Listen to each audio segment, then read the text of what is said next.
This video goes with Section 10 of Hansen and Quinn's Greek An Intensive course and covers the general rules for accent. You can refer to Hansen and Quinn, pages 6 to 8, for their coverage of the material, which they revisit in the appendix, pages 599 to 602. Smythe's grammar goes over accent in sections 149 to 170.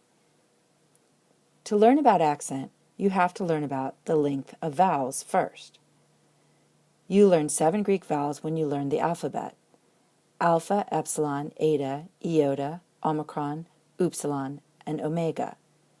2 of those are always short: epsilon and omicron, and a. It takes less time to say them than their longer counterparts. 2 other vowels are always long: eta and omega, a and o. These are actually the long versions of the and a sounds in epsilon and omega. Also always long are diphthongs, the combination of 2 vowels into one sound. As far as accent goes, there are 2 exceptions to this rule, an exception already. Omicron iota and alpha iota at the end of a word count as short. This will matter later. Some vowels are sometimes long and sometimes short: alpha, iota, and upsilon. A, I, and U in short, and A, E, and U in long. In regular printed Greek, you can't tell the difference by looking at them, but Hansen and Quinn will show you with a long mark, a macron, over the long ones. Greek accent has 3 diacritical marks that we call accent.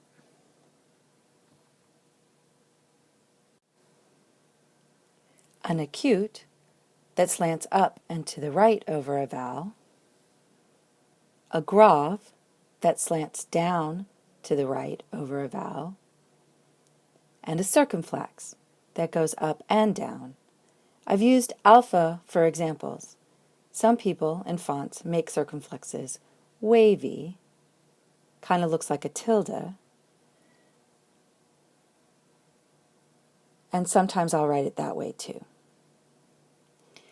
So accents appear only over vowels and diphthongs, but there are rules about which ones, so that's why you had to learn about long and short vowels, because the first rules are that acutes can go over short or long vowels, graves can go over short or long vowels, but circumflexes can only go over long vowels or diphthongs, the logic being that there needs to be enough time for the sound of the vowel to go up and down in the idea of pitch accent, which we'll talk about in class. One more thing to remember before we go on to other rules.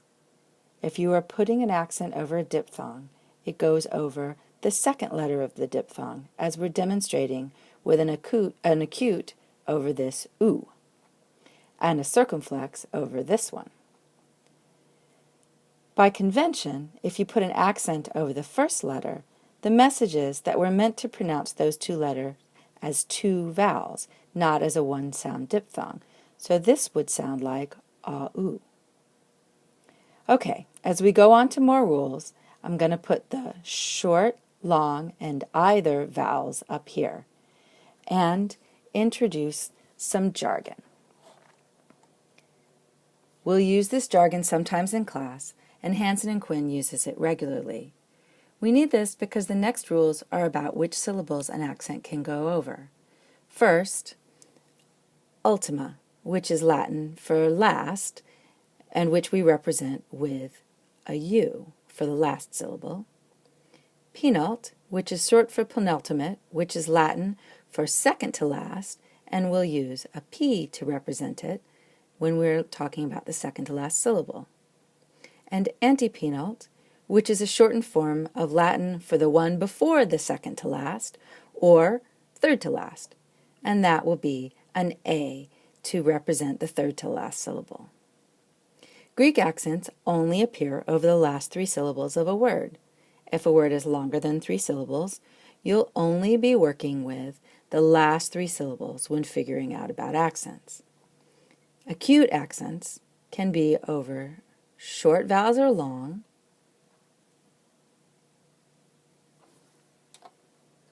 and they can appear over the ultima, the penult, and the antepenult, any of the last 3 syllables. But if the last syllable, the ultima, is long, if it has a vowel that's long or a diphthong, except oi or I, then it's like it has extra gravity, and it won't let an acute be as far back towards the beginning of the word as it wants to be, which is often the antepenult. Again, if this last syllable is long, acutes can only go back as far as the penult. Here's an example.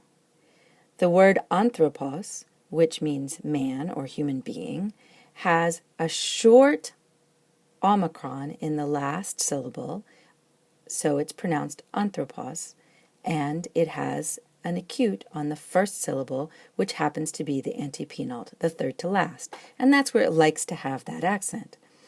But if we change the ending of the word to make it of a human being, anthropou, it no longer likes to have that acute as far back as the antepenult, and it kind of pulls it to over the omega in the middle to the penult, the second to last syllable.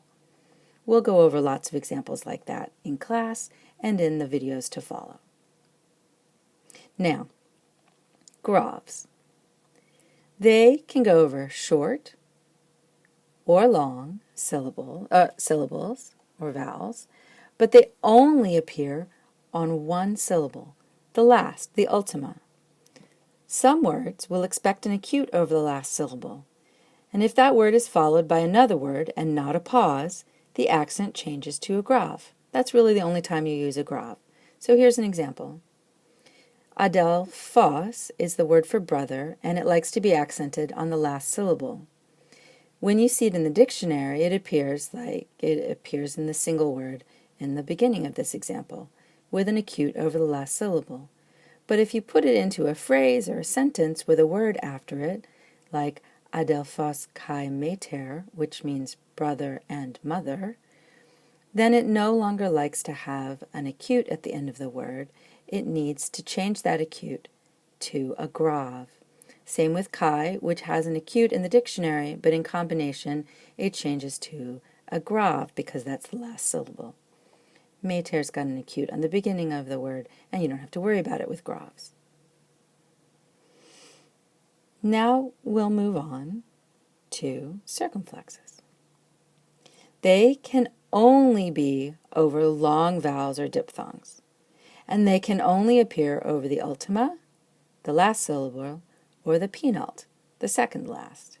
But again, if that last syllable is long, Greek gets uncomfortable with back as far as you can go to the beginning of the word, which is penult for circumflex. So if a circumflex is trying to be there, but the last syllable is long, the accent has to change to an acute. One more rule about circumflexes.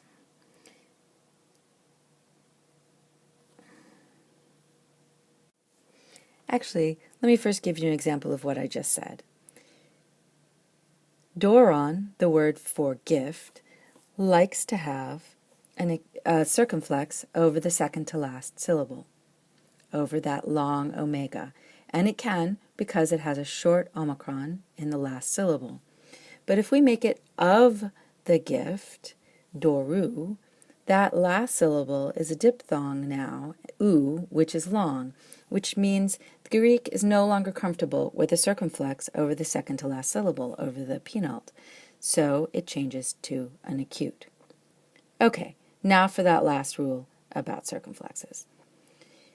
If the last syllable is short and the second to last syllable is long, and the word needs an accent on the second to last syllable, and you'll need to learn some words to know when that is, and you don't really know enough words right now to know when that is, but it will come into play, then the accent has to be a circumflex.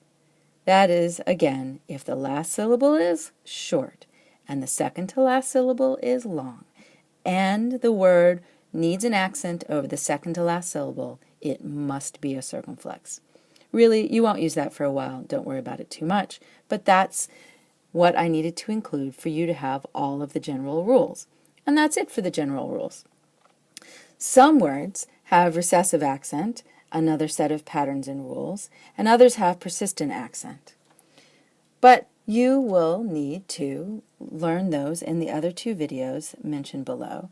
And as you learn vocabulary, you'll learn which pattern each word and each kind of word wants to follow. For those rules and examples, do see the next videos.